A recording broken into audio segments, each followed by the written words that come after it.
بسم الله الرحمن الرحيم. إن الحمد لله نحمده ونستعينه ونستغفره ونعوذ بالله من شرور أنفسنا وسيئات أعمالنا. من يهده الله فلا مضل له ومن يضلل فلا هادي له، وأشهد أن لا إله إلا الله وحده لا شريك له، وأشهد أن محمدا عبده ورسوله. يا أيها الذين آمنوا اتقوا الله حق تقاته ولا تموتن إلا وأنتم مسلمون. يا أيها الناس اتقوا ربكم الذي خلقكم من نفس واحدة وخلق منها زوجها وبث منهما رجالا كثيرا ونساء، واتقوا الله الذي تساءلون به والأرحام إن الله كان عليكم رقيبا. يا أيها الذين آمنوا اتقوا الله وقولوا قولا سديدا يصلح لكم أعمالكم ويغفر لكم ذنوبكم، ومن يطع الله ورسوله فقد فاز فوزا عظيما. أما بعد، فإن خير الحديث كتاب الله، وخير الهدي هدي محمد صلى الله عليه وسلم، وشر الأمور محدثاتها، وكل محدثة بدعة، وكل بدعة ضلالة، وكل ضلالة في النار. قال الله عز وجل بعد أعوذ بالله السميع العليم من الشيطان الرجيم: فمن زحزح عن النار وأدخل الجنة فقد فاز. کسی بھی مسلمان بلکہ کسی بھی انسان کو اپنے ساتھ اتنی ہمدردی ضرور ہونی چاہیے کہ وہ اپنے آپ کو جہنم سے بچانے کا بندوبست کر سکے. دنیا کا سب سے احمق انسان وہ جسے اتنا شعور بھی نہیں کہ میں نے جہنم سے کیسے بچنا ہے. جنت میں داخلہ وہ بعد کی بات ہے. ہمارا سب سے پہلا ہدف یہ ہونا چاہیے کہ رب کائنات ہمیں جہنم سے بچا لے. اور جہنم کیا ہے یہ بات اچھی طرح ذہن نشین کر لیں. نبی کریم صلی اللہ علیہ وآلہ وسلم نے ارشاد فرمایا کہ یہ دنیا کی آگ جہنم کی آگ سے 70 گنا ہلکی ہے. سردی کا موسم ہے نا، آپ 3 سیکنڈ تک ہیٹر کے سامنے، الاؤ کے سامنے، کوئلوں کے بالکل قریب اپنا ہاتھ نہیں رکھ سکتے. اور آپ کو پتہ ہونا چاہیے ہڈی ٹوٹ جائے آپ اس کو اس کی جگہ سے ہلائیں نہیں، 2-4 نہیں تو 10 منٹ کے بعد درد ختم ہو جائے گا. درد تبھی ہوگا جب آپ ٹوٹی ہوئی ہڈی کو اپنی جگہ سے حرکت دیں گے. کٹ لگ جائے، خون نکل آئے، وہاں بھی 2-4-5 منٹ کے بعد درد ختم ہو جاتا ہے. لیکن جس جگہ کوئی کوئلہ لگ جائے، کوئی شعلہ لگ جائے، کھولتا ہوا تیل، کھولتا ہوا پانی جسم پر پڑ جائے، آپ سمجھ سکتے ہیں کتنی دیر تک تکلیف ہوتی رہتی ہے. تو اس لیے بطور مسلمان ہمارا سب سے پہلا ہدف کیا ہونا چاہیے کہ رب کائنات مجھے اور آپ کو جہنم کی آگ سے محفوظ رکھیں. ہمارا موضوع جنت اور جہنم، اور اس حوالے سے 4 بنیادی اصول ذہن میں رکھنے ہیں. ان میں سے 3 پہلے بیان ہو چکے، چوتھا ہم آج بیان کریں گے. سب سے پہلی چیز جو بدبخت یہ بات کہتے ہیں کہ جنت اور جہنم صرف خیالی باتیں ہیں، حقیقت میں ان کا وجود نہیں، ان سے بڑا احمق اور بیوقوف اللہ کی زمین پر کوئی ہے ہی نہیں. وہ کہتے ہیں کہ اصل بات یہ ہے کہ جنت اور جہنم ہماری عقل میں نہیں آتی. عقل میں تو اور بھی بے شمار چیزیں نہیں آتی. مثال کے طور پر قرآن کہتا ہے سبح للہ ما فی السماوات وما فی الارض. زمین و آسمان کی ایک ایک چیز اللہ کی تسبیح بیان کرتی ہے.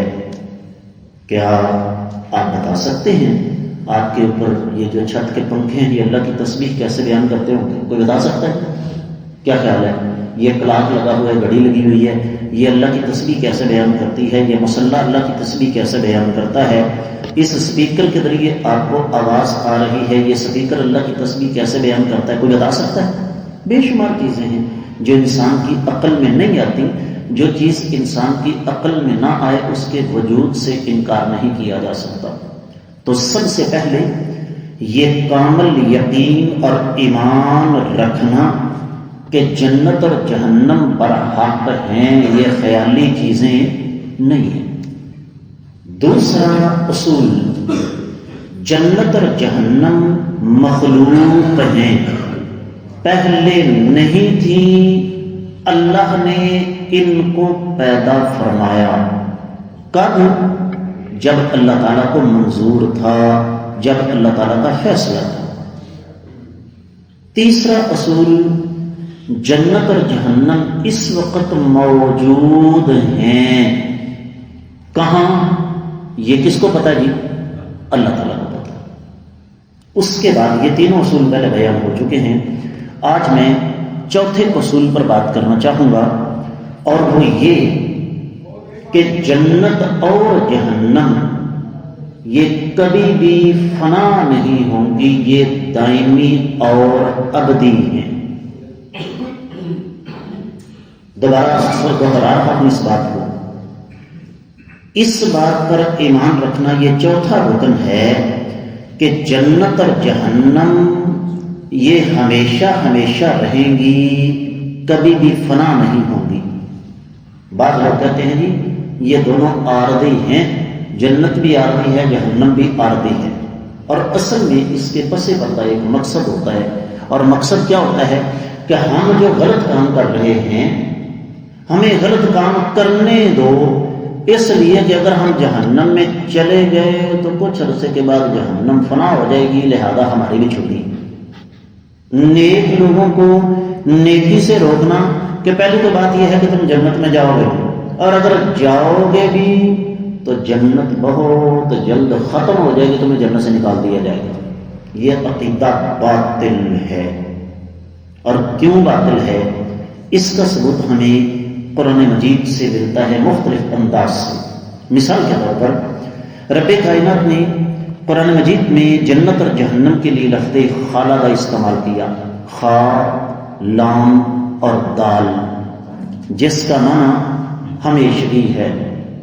اور اس پر بہت ساری آیات مبارکات ہیں، ان میں سے میں چند ایک آپ کے سامنے رکھوں گا. سب سے پہلے رب کائنات فرماتے ہیں قل اذالک خیر ام جنت الخلد. آپ ان سے سوال کریں کہ یہ دنیا کی زندگی بہتر ہے یا ہمیشہ ہمیشہ کی جنت. دوسرا مقام رب کائنات فرماتے ہیں ادخلوها بسلام ذالک یوم الخلود. اے جنتیوں، جنت میں سلامتی کے ساتھ داخل ہو جاؤ، یہ ایسا دن ہے کہ جو ہمیشہ ہمیشہ کے لیے ہے.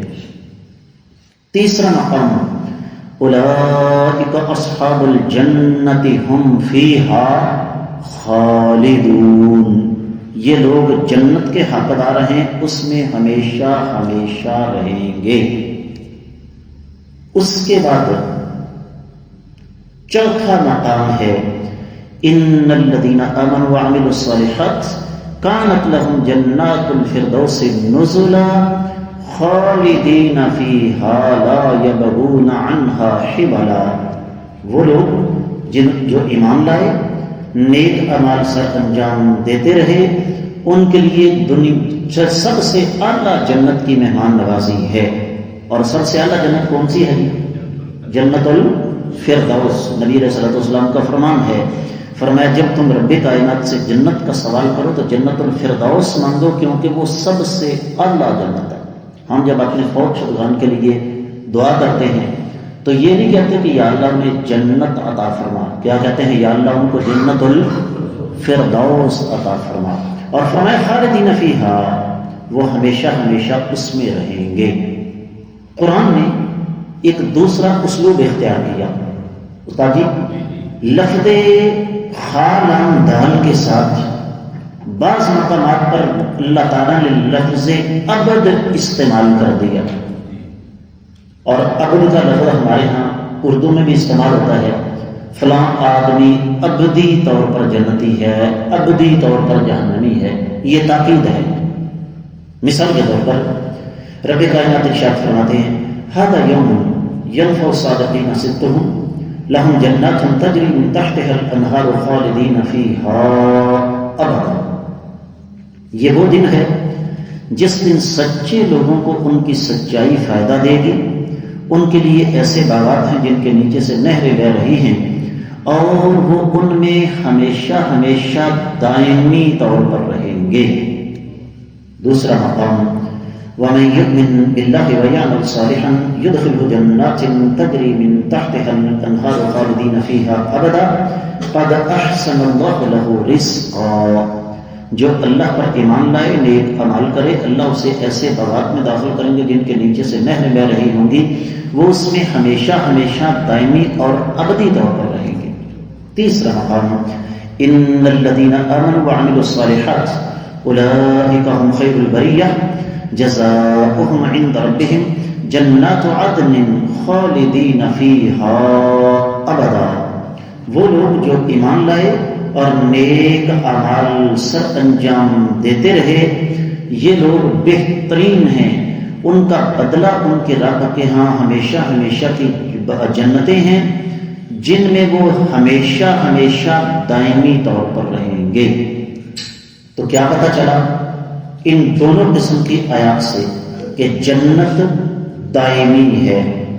ایک تیسرا اسلوب قرآن نے اختیار کیا، اور وہ یہ کہ جنت کے ساتھ لفظ عدن استعمال کیا، عین دال اور نون، اور عدن کا معنی بھی ہمیشہ ہمیشہ ہے جس کا کوئی اختتام نہیں ہے۔ اس بارے میں بھی قرآن کی بہت ساری آیات ہیں، لیکن میں ان میں سے صرف 3 آپ کے سامنے رکھوں گا۔ رب کائنات فرماتے ہیں جنات عدن مفتحۃ لهم الابواب، ہمیشہ ہمیشہ کے باغات ہیں، جنتیوں کے لیے ان کے دروازے کھلے ہوئے ہیں۔ دوسرا مقام جنات عدن يدخلونها ومن صلح من آبائهم وازواجهم وذرياتهم، ہمیشہ ہمیشہ کی جنتوں میں یہ داخل ہوں گے، اور ان کے باپ دادا میں سے، ان کی بیویوں میں سے، ان کی نسل میں سے جو نیک لوگ ہوں گے وہ بھی ہمیشہ کی جنت میں داخل ہوں گے۔ اس کے بعد تیسرا مقام جنات عدن التي وعد الرحمن عباده بالغیب، جنت جو عدن باغات ہیں، دائمی رہنے والے باغات ہیں، رب کائنات نے اپنے بندوں کے ساتھ ان کا وعدہ کیا ہوا ہے۔ ایک چوتھا انداز ہے قرآن کا، اور وہ انداز یہ ہے کہ رب کائنات نے مختلف انداز سے جنت کی صفات بیان فرمائی۔ مثال کے طور پر اللہ تعالیٰ فرماتے ہیں اکلھا دائم وظلھا، جنت کے سائے اور جنت کے کھانے وہ ہمیشہ ہمیشہ کے لیے ہیں۔ آپ کے علم میں یہ بات ہونی چاہیے، شہد، اصلی شہد، اس کی ایک پہچان ہے، اور وہ یہ ہے کہ وہ 10 سال پڑا رہے تو خراب ہو سکتا ہے؟ نہیں ہوتا، یہ دنیا ہے۔ اسی طریقے سے زمزم آپ لے کر آتے ہیں وہاں سے، کبھی 30 سال بھی پڑا رہے تو اس کے ذائقے میں کوئی فرق نہیں آئے گا۔ اور بھی کئی چیزیں ہیں اس طرح۔ تو اللہ تعالیٰ نے ہمیں دنیا میں یہ چیزیں کس لیے دکھائیں؟ یہ سمجھانے کے لیے کہ اگر دنیا کی نعمتیں خراب نہیں ہوتی تو جنت کے اندر جو کچھ تمہیں ملے گا وہ کبھی بھی خراب نہیں ہوگا۔ اسی طریقے سے دوسرا انداز ہے، اللہ فرماتا ہے ان ھذا لرزقنا ما لہ من نفاد، جنتی کہیں گے رب کائنات نے ہمیں یہ رزق عطا فرمایا ہے اور یہ رزق فنا ہونے والا نہیں ہے۔ اگلی آیت مبارکہ اللہ فرماتے ہیں وفاکہۃ کثیرہ لا مقطوعۃ ولا ممنوعہ، تمہیں بے شمار پھل ملیں گے، نہ تو ان کا سلسلہ منقطع ہوگا اور نہ تمہیں ان پھلوں سے روکا جائے گا۔ اگلی آیت مبارکہ، عطاء غیر مجذوذ، تمہیں وہ نعمتیں ملنے والی ہیں جو کبھی منقطع ہونے والی نہیں ہیں۔ حسنت مستقر و مقاما، سورۃ الفرقان ہے، فرمایا بہترین ٹھکانہ ہے، بہترین رہنے کی جگہ ہے، جہاں پر تمہیں موت نہیں آئے گی، نہ ہی تمہیں وہاں سے نکالا جائے گا۔ اس سے اگلی آیت مبارکہ، لا یمسہم فیہا نصب وما ہم منہا بمخرجین، جنت میں اہل جنت کو تھکاوٹ نہیں ہوگی اور نہ ہی وہاں سے ان کو نکالا جائے گا۔ اس سے اگلی آیت مبارکہ، الذی احلنا دار المقامۃ من فضلہ، جنتی کہیں گے قابل تعریف ہے وہ ذات بابرکات اللہ ملک اللہ رب الجلال والاکرام، جس نے ہمیں اپنے فضل و کرم سے رہنے کی جگہ عطا فرمائی۔ اس سے اگلا مقام، وجنات لہم فیہا نعیم مقیم، ایسے باغات ہیں جہاں ان کے لیے ہمیشہ ہمیشہ والی نعمتیں ہیں۔ 9ویں آیت مبارکہ اس انداز سے، وَيُبَشِّرُ الْمُؤْمِنِينَ الَّذِينَ يَعْمَلُونَ الصَّالِحَاتِ أَنَّ لَهُمْ أَجْرًا حَسَنًا مَاكِثِينَ فِيهِ أَبَدًا، خوشخبری سنا دیجئے ایمان والوں کو جو نیک اعمال کرتے ہیں کہ ان کے لیے بہترین اجر ہے، وہ ہمیشہ ہمیشہ کے لیے اس میں رہیں گے۔ اسی طریقے سے اور بھی آیات مبارکات ہیں، میں تھوڑا سا احادیث کی طرف آتا ہوں۔ نبی کریم صلی اللہ علیہ وسلم کا فرمان صحیح سند کے ساتھ حدیث میں موجود ہے، فرمایا قیامت کا دن ہوگا، جنتی جنت میں چلے جائیں گے، جہنمی جہنم میں چلے جائیں گے، یؤتی بالموت یوم القیامت کہیئۃ کبش املح، موت کو ایک بکرے کی شکل میں لایا جائے گا جس کے سینگ ہوں گے، اور اس کو جنت اور جہنم کے درمیان کھڑا کر دیا جائے گا۔ تو جنتیوں سے پوچھا جائے گا، اے جنتیوں اس کو جانتے ہو؟ تو جنتی کہیں گے الہ العالمین ہم جانتے ہیں یہ موت ہے۔ اب یہاں ایک سوال ہے، جنتیوں کو کیسے پتہ چلے گا کہ یہ موت ہے؟ اس لیے کہ میں نے، آپ نے، ہر ذی روح نے موت کا ذائقہ، اس سے پتہ یہ چلا کہ جب موت کا سامنا ہر ایک کو ہوگا تو اس کو پتہ چل جائے گا یہ موت ہے۔ پھر جہنمیوں سے پوچھا جائے گا، اے جنتیوں اس کو جانتے ہو؟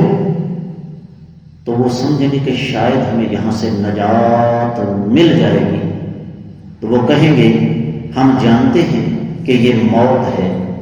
تو رب کائنات کے حکم سے موت کو جنت اور جہنم کے درمیان ذبح کر دیا جائے گا اور کہا جائے گا یا اہل الجنت خلود فلا موت و یا اہل النار خلود ولا موت، اے جنتیوں ہمیشہ جنت میں رہو تمہیں موت نہیں آئے گی، اے جہنمیوں جہنم میں رہو تمہیں موت نہیں آئے گی۔